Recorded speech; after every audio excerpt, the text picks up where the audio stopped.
आइए पुरोहित जी।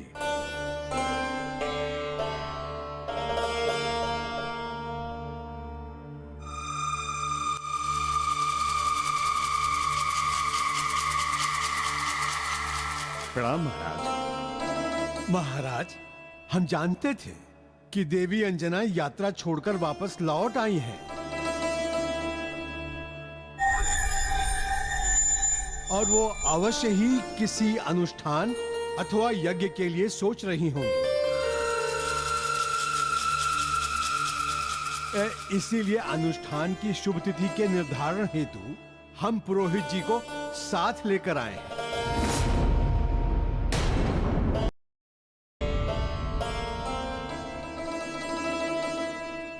मेरे विचार से तो हमें सतर्क रहना होगा और अंजना पर पैनी दृष्टि रखनी होगी।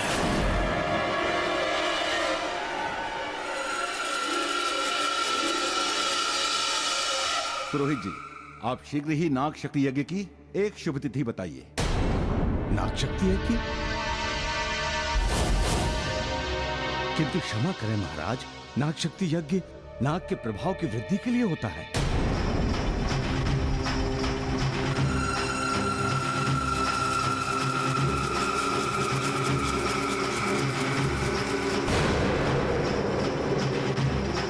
और हमारे संस्कार में ये यज्ञ वर्जित है क्योंकि ये यज्ञ अशुभ होता है। इसे आप क्यों करवाना चाहते हैं महाराज?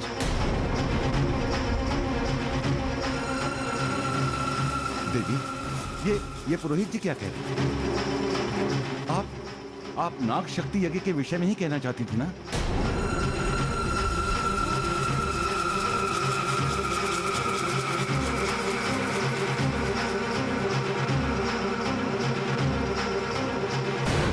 महारानी का अभिप्राय नागबलि यज्ञ से होगा महाराज।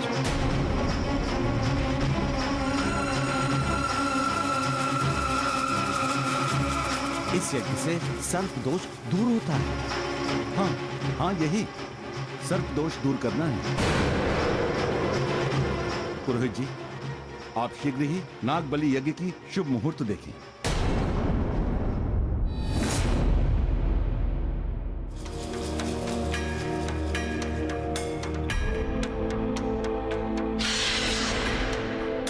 नागों के शत्रु पुरोहित, मैं तुझे अभी इसका दंड देती हूँ।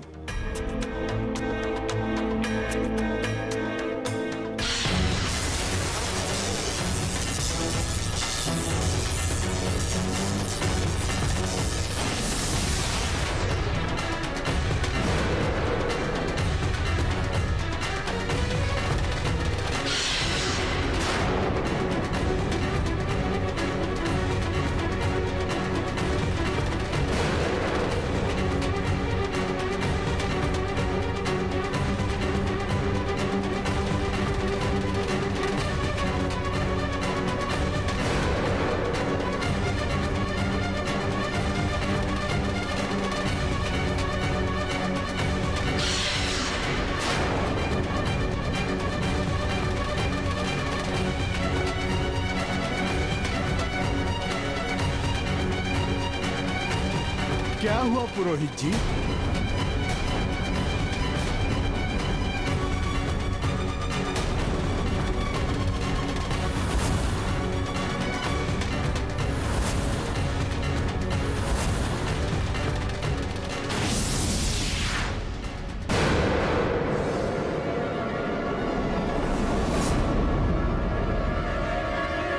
सर्पदोष, बहुत बड़ा सर्पदोष इस महल में।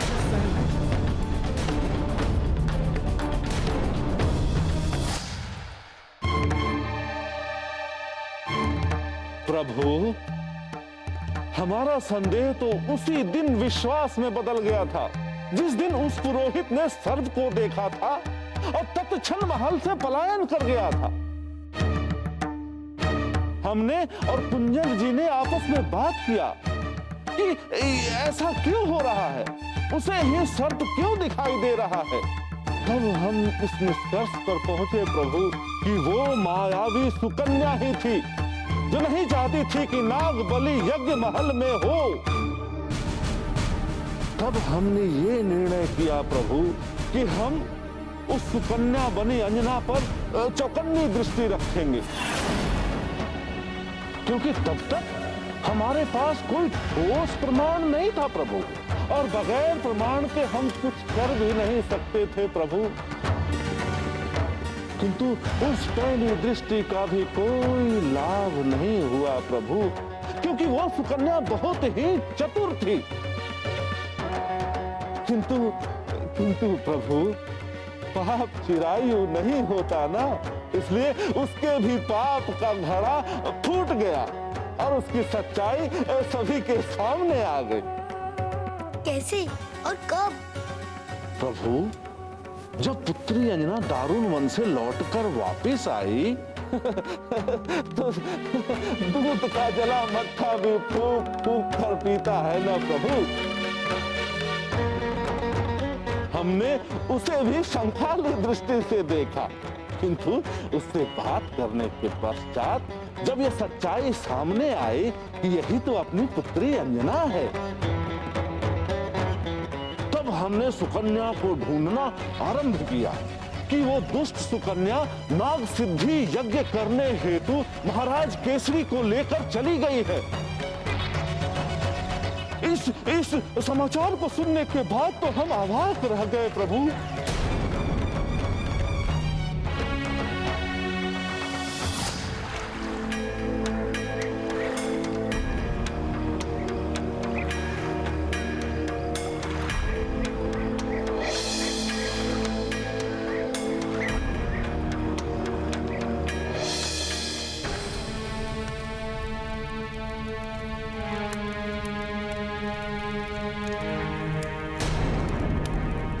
महाराज, अब आप नाग देवता का ध्यान करते हुए इस सिंदूर को महारानी अंजना के मांग में भर दीजिए।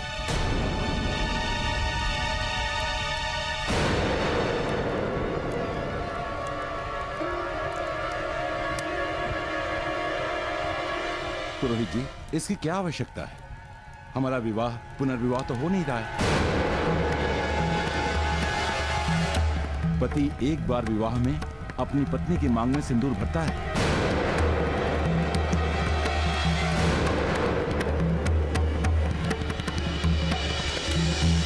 महाराज, इस यज्ञ में ऐसा करना इसीलिए अनिवार्य है क्योंकि ऐसा करने से हम दोनों का भाग्य सदा सदा के लिए साथ जुड़ जाएगा।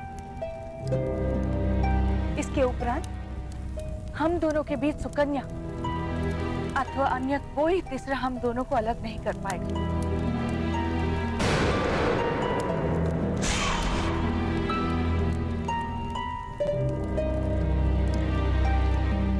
देवी, यदि तुम्हारी इच्छा है, मैं तुम्हारी इच्छाओं की प्रसन्नता के लिए जो कार्य मुझे उचित नहीं लग रहा है, जिससे मैं सहमत नहीं हूं, वो भी मैं करूंगा।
कौन हो तुम?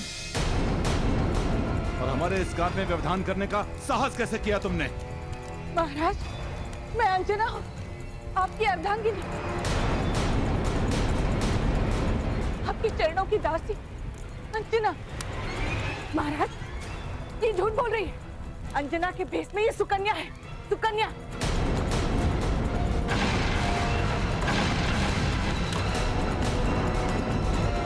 मायावी, षड्यंत्रकारिणी सुकन्या, ये इस यज्ञ को भंग करने आई है। ये हमारे सुखमय जीवन के शत्रु है।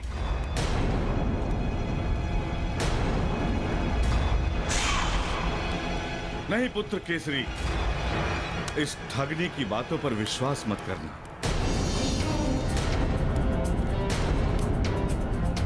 क्योंकि ये तो सुकन्या है, सुकन्या।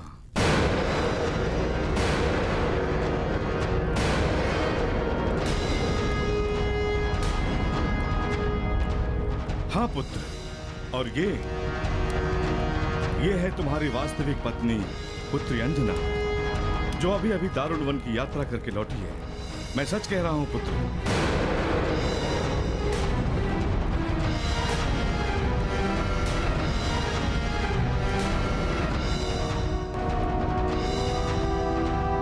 नहीं नहीं, ये अंजना नहीं है, ये अंजना नहीं है।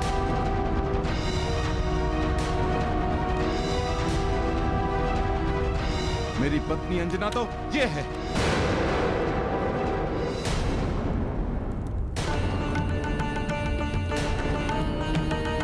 नहीं महाराज, नहीं,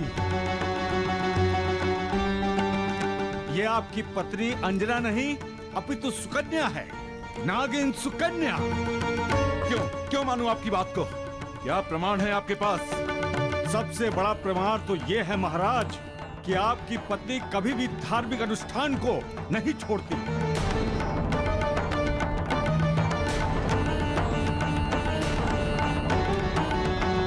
हर संभव प्रयास करके उसे पूरा करती, जो कि इसने किया है।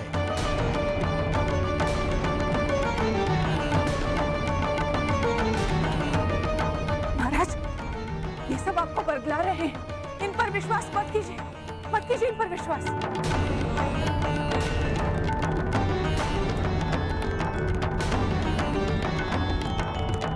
कैसी विचित्र दुविधाजनक स्थिति उत्पन्न हो गई है।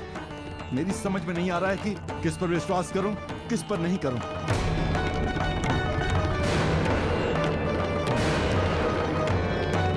और कौन सच्चा है, कौन झूठा है?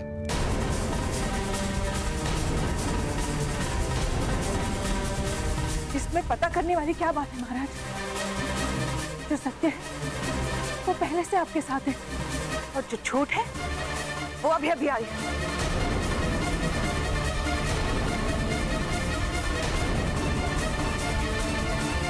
ठीक है, तो ये सिद्ध करो कि तुम ही महाराज की वास्तविक पत्नी हो। सत्य को सिद्ध करने की आवश्यकता नहीं होती मूर्ख स्त्री।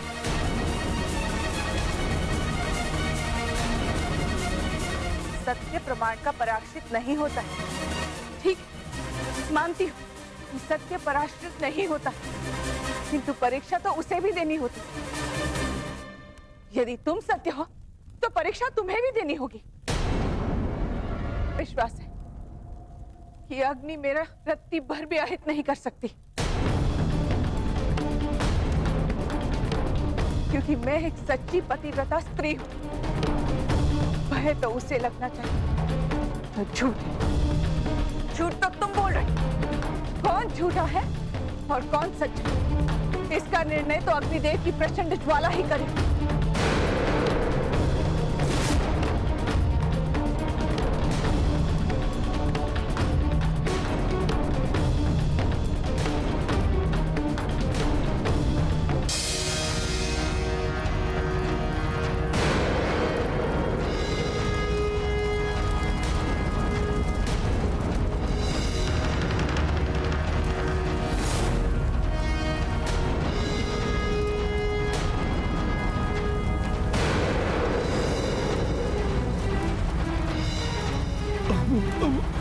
महाराज,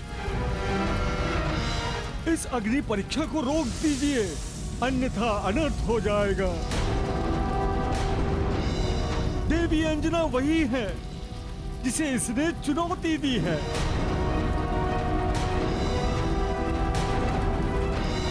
वास्तविकता जानने के लिए अग्नि परीक्षा आवश्यक है जामवन जी, और इसे रोकना अनर्थ होगा।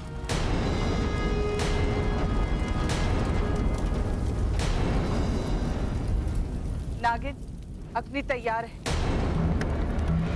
यदि तू सत्य है तो चल इन धधकते हुए अंगारों पर और सिद्ध कर कि तू ही सत्य है। नागिन मैं नहीं, तू है। इसीलिए ये परीक्षा पहले तू ही देगी। कर प्रमाण स्वयं को वास्तविक अंजना होने के सत्य पर।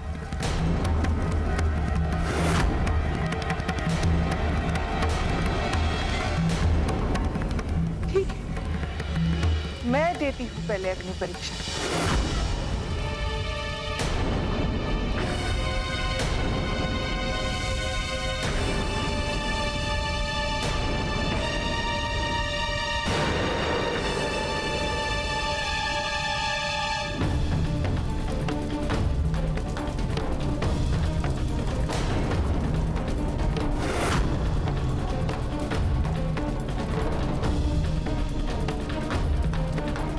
हे अग्निदेव, यदि मैंने मन, कर्म और वचन से केवल महाराज केसरी को अपना पति माना है, यदि मैं एक सच्ची पतिव्रता स्त्री हूं, तो मुझे इस परीक्षा में सफलता दे। महाराज केसरी के प्रति मेरी श्रद्धा, विश्वास और प्रेम की निर्मल धारा से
पवित्र अग्नि में पग रखते ही मैं जलकर भस्म हो जाऊंगी। परीक्षा देने से आवश्यक है अपना प्रतिशोधात्मक रूप धारण करना। क्या हुआ? पीछे क्यों हट गई? पढ़ा अपना पद। सुकन्या, ये अग्नि परीक्षा दे या स्वीकार कर कि तू अंजना नहीं नागिन है।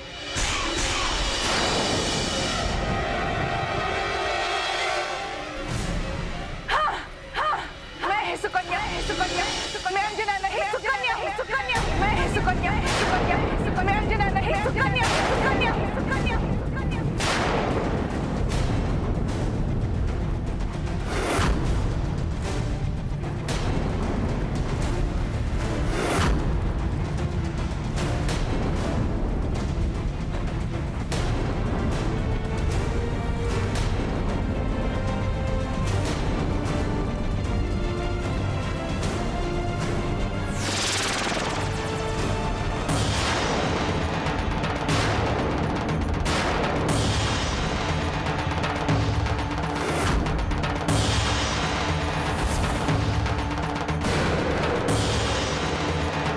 यहाँ से निकल चलने में ही भलाई है, अन्यथा बस अब बहुत हो गया ये परीक्षा और परीक्षण का खेल। केसरी, तूने मुझे इस अंजना के लिए ठुकराया था ना? अब देख, मैं तेरे सामने तेरी इस अंजना की क्या गति करती हूँ।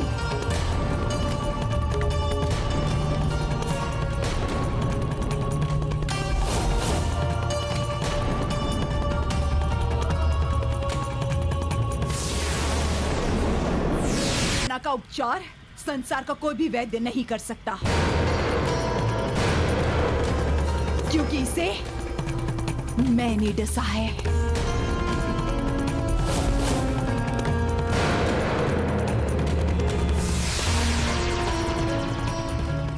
नागिन!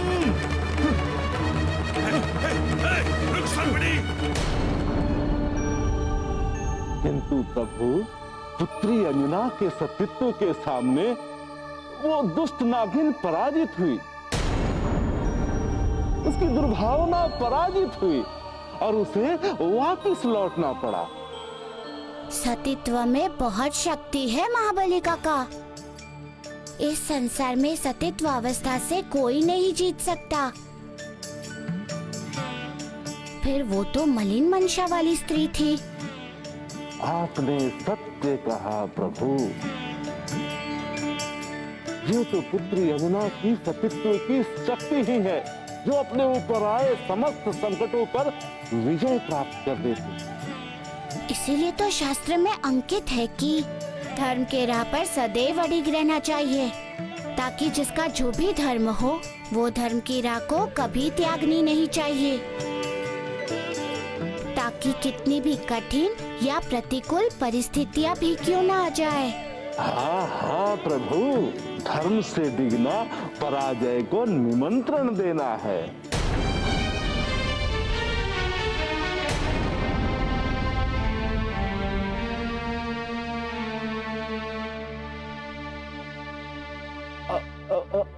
क्या सोच रहे हैं प्रभु?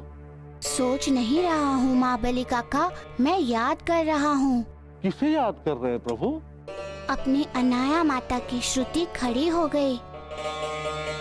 कैसी है मेरी माता?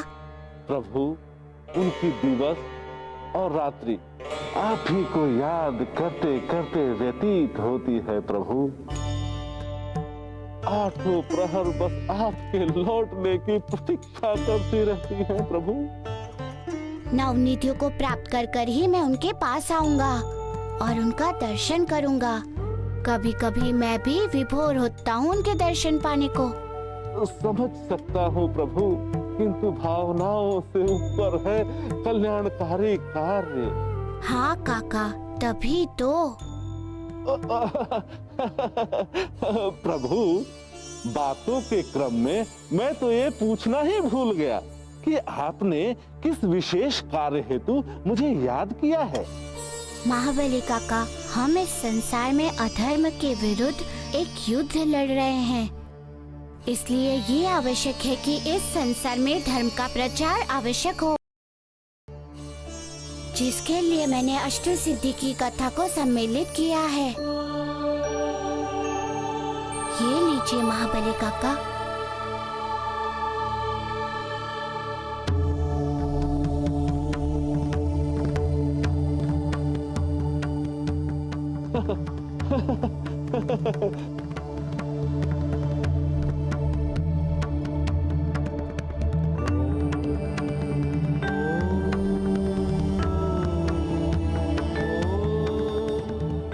चाहता हूँ कि आप इस वशीता सिद्धि की कथा को संपूर्ण संसार में पहुँचाएं। समस्त ऋषियों, मुनियों, सभी गुरुओं एवं भक्तजनों तक पहुँचाएं, तथा इस कथा के माध्यम से संसार में धर्म का संचार हो और संसार का कल्याण हो।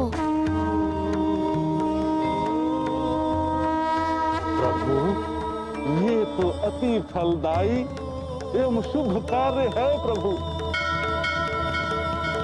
मैं धन्य हुआ प्रभु, मैं धन्य हुआ जो आपने इस कार्य हेतु मुझे चुना है प्रभु। मैं अभी जाता हूँ और सारे संसार को इस वसीता सिद्धि की पावन कथा से अवगत कराता हूँ प्रभु। प्रभु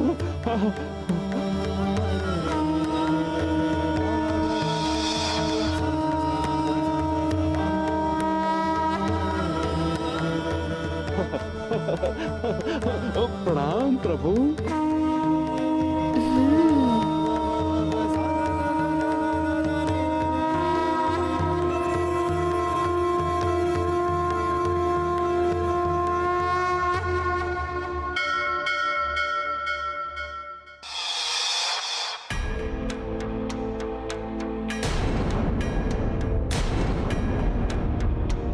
ये ऋषि नहीं है श्रेष्ठ जी, ऋषि के रूप में असुर है। इसे कठोर से कठोर दंड दिया जाए। हाँ, और इसने ही भक्तजनों को विषयुक्त प्रसाद खिलाकर उन्हें मारने का प्रयास किया है।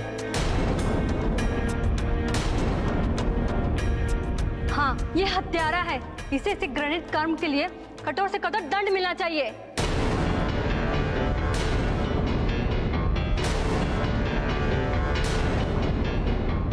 ये मुझ पर झूठा आरोप है। ना ही मैंने विष मिलाया है और ना ही किसी की हत्या की है। मैं निर्दोष हूँ, मैं निरपराध हूँ। हत्यारा है ये, हत्यारा है ये, हत्यारा है ये श्रेष्ठ।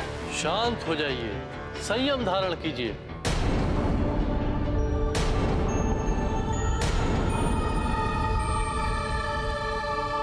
यह ऋषि हत्यारा है, इसे इसका दंड अवश्य मिलेगा। और इसका एक ही दंड है। जिस प्रकार इसने लोगों को विषयुक्त प्रसाद खिलाकर उनकी हत्या की है, उसी प्रकार वही प्रसाद इसे भी खिलाया जाएगा।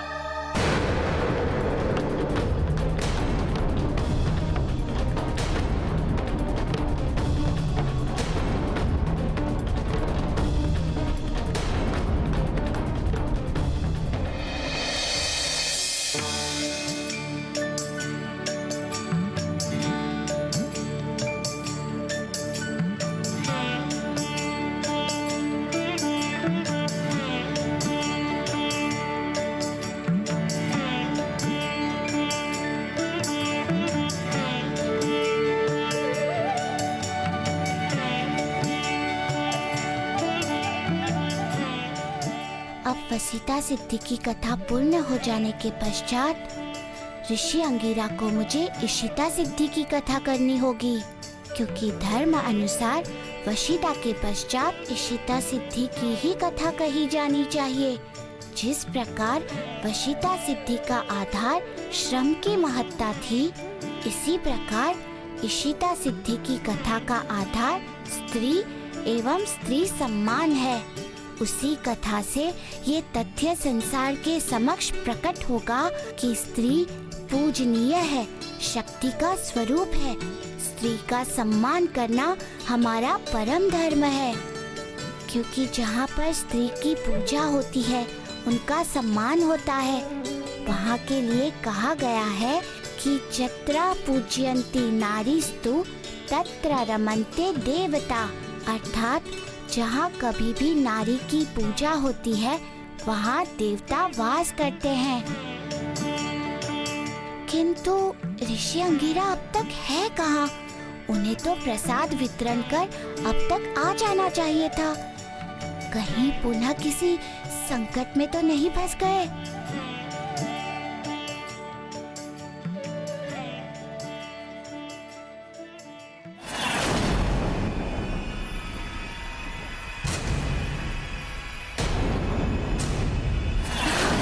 ऋषि अंगिरा संकट में है, मुझे उनकी सहायता करनी होगी, नहीं तो अनर्थ हो जाएगा।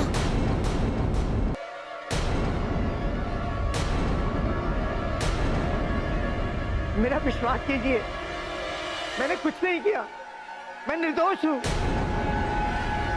पाखंडी ऋषि, अपना मुख बंद रख, स्पष्टीकरण मत दे। ये बता, प्रसाद में विष मिलाने के पीछे तेरा स्वार्थ क्या था?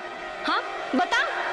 मेरा कोई स्वार्थ नहीं था, अतिरिक्त इसके कि मैं माता लक्ष्मी की पूजा कर अनुष्ठान की पूर्ति के लिए भक्तजनों में प्रसाद वितरित करूं। विष मिला हुआ प्रसाद नहीं।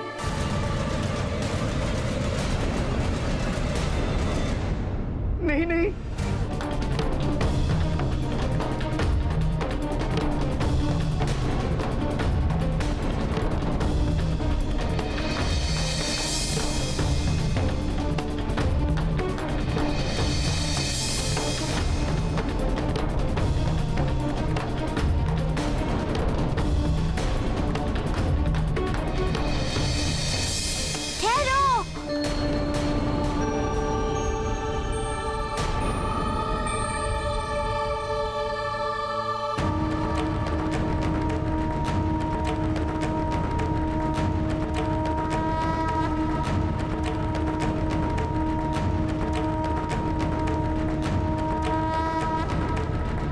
ये क्या अनर्थ करने जा रहे हो तुम लोग? सिद्ध ऋषि को विष का प्रसाद खिला रहे हो। इतना बड़ा अधर्म।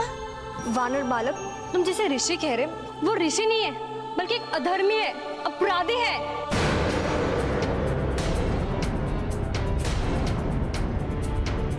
वानर बालक, ये देवी सत्य कह रही है। इसने विष मिला प्रसाद खिलाकर बहुत से भक्तों को मारने की चेष्टा की है। ऋषि रूप में ये जघन्य अपराध करने वाला जीने का अधिकारी नहीं है। हाँ हाँ, इसे तो मृत्यु दंड दिया जाए। हाँ, इसे मृत्यु दंड मिलना चाहिए।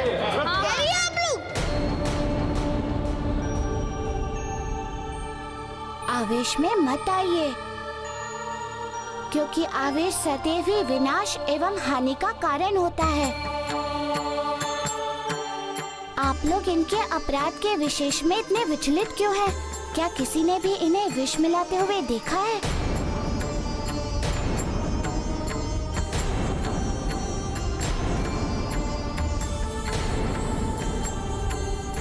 आपका मौन बता रहा है कि किसी ने प्रत्यक्ष नहीं देखा।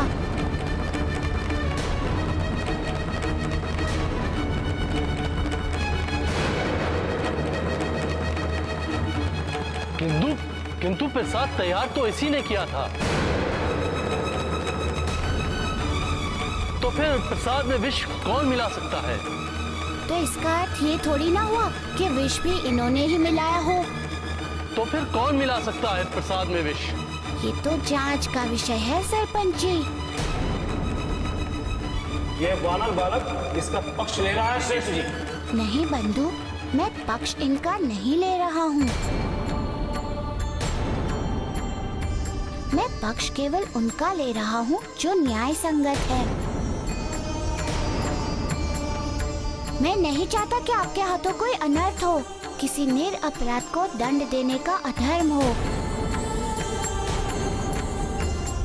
तथा आप सब बिना कारण पाप के भागी बन जाए।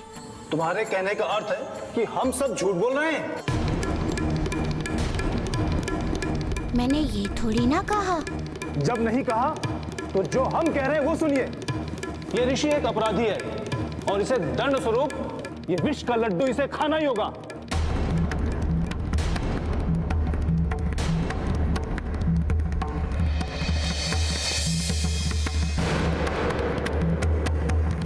लाइए, मुझे दीजिए। भ्रष्ट बालक, ये क्या किया तूने?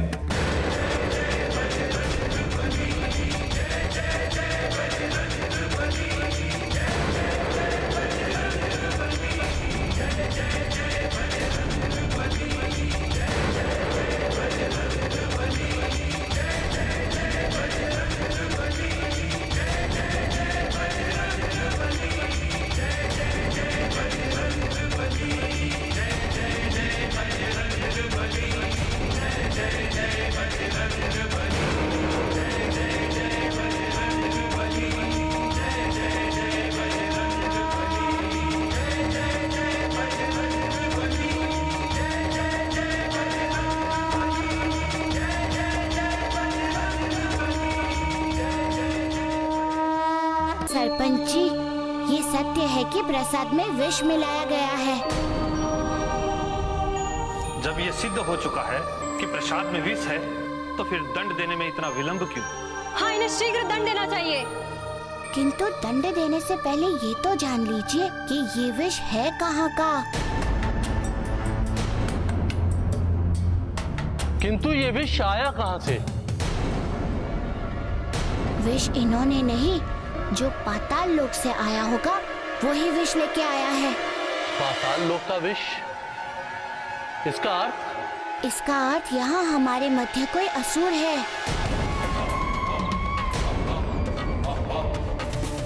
और वो असुर कोई भी हो सकता है।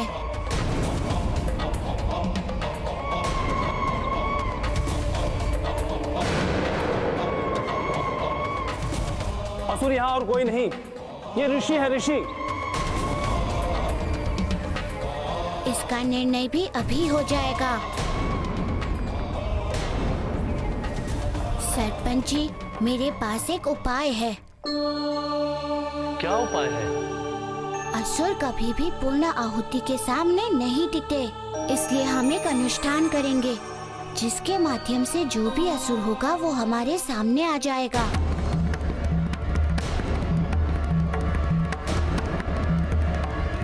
नहीं नहीं, ये अनुष्ठान समय व्यर्थ गवाएगा। जब इस छल का प्रमाणित हो ही गया तो इसे दंड देना ही चाहिए। इसी में हम सबकी भलाई है। नहीं, वानर बालक जो कह रहे हैं वही उचित है और वही होगा। वानर बालक, आप अनुष्ठान की तैयारी आरंभ करें ताकि हम सब लोग सच से अवगत हो सकें।